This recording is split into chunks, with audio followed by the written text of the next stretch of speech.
પતિનો મારી કઝિન સાથે અફેર ચાલે છે. મારી બહેન મારા પતિથી 20 વર્ષ નાની છે. મેં એને સમજાવવાનો પ્રયત્ન કર્યો પણ એ કહે છે કે તારામાં રસ નથી તો હું શું કરું. આ પત્ર એક વાચકનો છે. લગભગ 4 પાનાના પત્રમાં એમણે પોતાની આપવીતી લખી છે.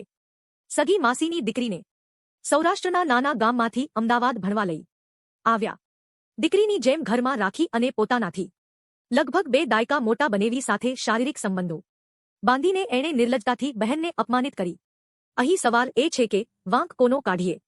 મિડલ એજ ક્રાઇસિસમાં યુવાન છોકરી સાથે શારીરિક સંબંધમાં ઢસડાઈ ગયેલા પુરુષનો, બનેવીના પૈસા, ગાડી, બીજી મટીરિયાલિસ્ટિક વસ્તુઓથી લલચાઈને આકર્ષાઈ ગયેલી સાડીનો કે પછી એક કટુ સત્ય તરીકે વિચારીએ તો સમજાય કે 14 વર્ષની દીકરી અને 11 વર્ષના દીકરાની માં તરીકે જેણે પતિમાં, શરીર સંબંધમાં અને જીવનની કેટલીક બાબતોમાં રસ ગુમાવી દીધો છે એવી પત્નીને પણ થોડી ઘણી જવાબદાર ગણી શકાય.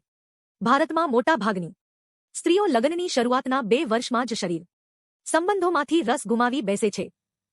એકાદ બાળકનો જન્મ થતાં જ એમનું માતૃત્વ એટલું બધું મહત્વનું બની જાય છે કે પત્નીત્વ પાછળ ધકેલાઈ જાય છે. સમાજની રચના અને પૈતૃક સમાજ વ્યવસ્થાનો વાંક હશે જ તેમ છતાં એક સ્ત્રીએ પોતાના પતિ સાથેના સંબંધોમાં રોમેન્સ, રસ અને સંવાદની સાંકળ કદી તૂટવા ન દેવી જોઈએ. મોટા ભાગના ભારતીય સંયુક્ત કુટુંબોમાં પતિ પત્ની વચ્ચે શું જમશો અથવા કેટલા વાગ્યે આવશો અથવા ક્યાં જવાનું છે, કેટલા વાગ્યે જવાનું છે જેવા રૂટીન નિરસ સવાલ જવાબ સિવાય ભાગ્યે જ કોઈ વાતચીત થાય છે. એથી આગળ વધીને બેડરૂમમાં પણ સવારની થાકેલી પત્ની અને દિવસભરના કંટાળેલા પતિ વચ્ચે જમી લેવા જેવી કોઈ તદ્દન રૂટીન પ્રવૃત્તિની જેમ શરીર સંબંધ બંધાય છે. ફોર પ્લે કે સંભોગ પછીની થોડીક વાતચીત જેવી કોઈ રસિક પ્રવૃત્તિ એમની વચ્ચે રહેતી નથી. આને માટે માત્ર સ્ત્રી જવાબદાર છે એવું નથી, પરંતુ સ્ત્રી સ્વભાવે રોમેન્ટિક છે અને પ્રકૃતિએ રસિક છે, માટે પતિને બાંધી રાખવાનું કામ જો એ કરે તો લગ્ન સંબંધ વધુ મજબૂત થાય. બાળપણથી જ દીકરીને ઉછેરતા માતાપિતા એને રસોઈ, ઘરકામ, ઘરની જવાબદારી જેવી ચીજો તો શીખવાડે છે, પરંતુ એની રસિકતા, સર્જન શક્તિ કે પતિ સાથેના સંબંધમાં કઈ રીતે તાજગી જાળવી શકાય એવું કોઈ શિક્ષણ યુવા દીકરીને આપવામાં આવતું નથી. નવાઈની વાત તો એ છે કે આવી કોઈપણ વાતને પરિવારમાં અસંસ્કારી અથવા અસભ્ય વાત તરીકે જોવામાં આવે છે. સેક્સ એજ્યુકેશન તો દૂર રહ્યું, પરંતુ સાંજે પતિ ઘરે આવે ત્યારે હાથ પગ ધોઈ કે નાહીને ચોખ્ખા કપડાં પહેરી તૈયાર થવાની સાદી સમજણ પણ કેટલાય પરિવારોમાં દીકરીને આપવામાં આવતી નથી. આ બધું કઈ મોડર્ન વિચારધારામાં નથી આવતું કે નથી આ વાત કોઈ બળવાખોર મનોવૃત્તિમાંથી જન્મેલી આધુનિક ચર્ચા. કેટલાક પરિવારોમાં દીકરીને શીખવાડવામાં આવે છે કે પુરુષના દિલનો રસ્તો એના પેટમાંથી પસાર થાય છે, માટે એની સ્વાદેન્દ્રિયને તૃપ્ત રાખવી આજથી સદીઓ પહેલા રચાયેલા સુભાષિતોમાં સ્ત્રીને શૈનેષુ રંભા થવાનું કહેવાયું છે. અર્થ એ થયો કે માત્ર રસોડામાં જ પારંગત હોય એવી પત્ની એક સંપૂર્ણ જીવનસંગીની કે સાથીદાર બની શકતી નથી. એથી ઉલટું કદાચ બહુ સારી રસોઈ ન બનાવતી હોય તો પણ જો પતિ સાથે વાતો કરી શકતી હોય, હસી શકતી હોય, એના વ્યવસાયના ટેન્શનને સમજી શકતી હોય કે સારી કમ્પેનિયન બની શકતી હોય તો એ લગ્નજીવન વધુ મજબૂત અને આનંદદાયક નીવડે છે. આપણા વાચક બહેનનો પત્ર સમજવા જેવો છે. પતિ સવારથી કામે જાય છે. બહેન સંતાનોમાં વ્યસ્ત થઈ જાય છે.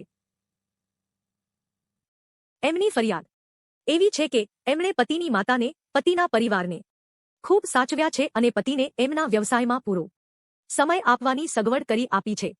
આપણે એમના સમર્પણનો ચોક્કસ આદર કરીએ, પરંતુ ભ્રમર વૃત્તિને જ માત્ર દોષ દેવાને બદલે પુરુષની આપણે એ પણ સમજવું પડશે કે આજનો પુરુષ માત્ર સારું ભોજન, વ્યવસ્થિત ઘર, પરિવાર અને સંતાનોની કાળજીથી સંતુષ્ટ નથી થતો. એને ઘરમાં કામ કરવાવાળી સ્ત્રી નહીં, એક સમજદાર અને સહભાગી જીવનસંગીની જોઈએ છે.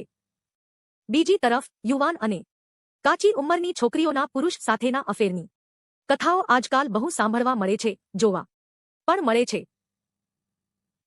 એનું કારણ કદાચ એ છે કે ટીવી અને સોશિયલ મીડિયા પર ચાલતી જાહેરાતોએ આ છોકરીઓની ઝંખના અને જરૂરિયાતોને ઉશ્કેરી છે.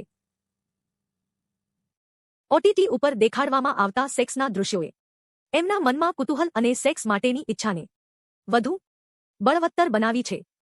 સારું ખોટું સમજ્યા વગર આ છોકરીઓ જે નજીક દેખાય એવા કોઈ પુરુષ સાથે સંબંધમાં ફસાઈ જાય છે જ્યાં એમને વસ્તુઓ અને શારીરિક સંતોષ બંને મળે છે.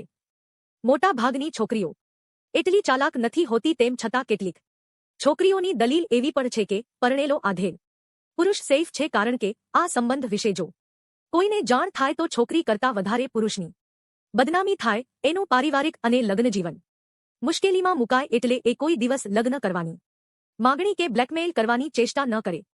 ન સમજી શકાય એવા આ ગૂંચવણ ભરેલા પ્રશ્નમાં ખરેખર કોણ જવાબદાર? આનો ઉકેલ શું? આપણે બધાએ બદલાતા સમય સાથે સંબંધોમાં સંવેદનશીલ અને સાવધ રહેવાની જરૂર છે. આપણે બધાએ આપણી ઝંખનાઓ અને ઈચ્છાઓ પર થોડો કાબૂ મેળવીને આપણા કમિટમેન્ટ અને લગ્નની પવિત્રતાને થોડું વધુ મહત્વ આપવાનો પ્રયત્ન કરવો જ જોઈએ. અને છેલ્લે, કોઈ વ્યક્તિ આપણે માટે કંઈ કરે, આપણા જીવનને સુધારવાનો, કારકિર્દી માટે મદદરૂપ થવાનો પ્રયાસ કરે તો એના જ જીવનમાં મુશ્કેલી બનીને અહેસાન ફરામોશ થવાનું તો યોગ્ય નથી જ.